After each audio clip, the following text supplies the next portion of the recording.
New tonight at 6, the U.S. Department of Education is now reporting 40% of federal student loan borrowers have not made payments since they resumed in October. Yeah, here in Georgia, borrowers owe a combined more than $68 billion in student loans. That's according to an education nonprofit. So what should you and your family be doing to get caught up? 11 Alive's Karis Belger joining us in studio with those details. Well, there are several reasons why people have not made payments on their federal student loans. The Department of Education points to hiccups with loan servicers and people deciding between paying their loan or covering other expenses. But there are ways to address your loan if you are struggling.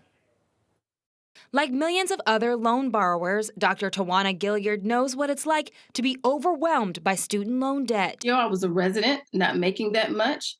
And so I did this thing of avoiding it and saying, well, they'll wait until I become a real doctor, making real money, and I'll start paying it back. But she quickly found that wasn't the case. And years later, she's tackled $400,000 in federal and private loans. But she says she understands how changes in payment plans can plague borrowers now. And so you go off to school and you think, oh, I'll get this great job and I'll be able to afford to pay this debt off. It's a challenge facing millions of Americans. The U.S. Department of Education recently reported 40% of federal student loan borrowers have not made payments since payments resumed in October of this year. Financial expert Bradley Rosen says there are easy steps to make for people to get back on track. Go to studentaid.gov.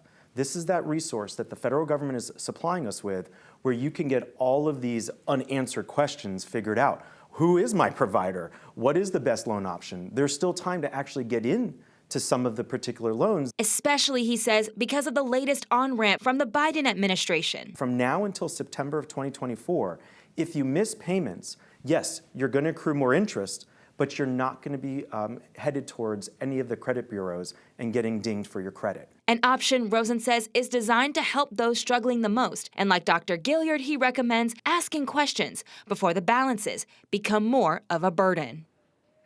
Now, Rosen also mentioned the SAVE plan, which is designed for lower-income borrowers. He says even if you're not eligible, it's worth working with your provider so you can find something that works best for your family. All right, Karis Belger, thanks so much.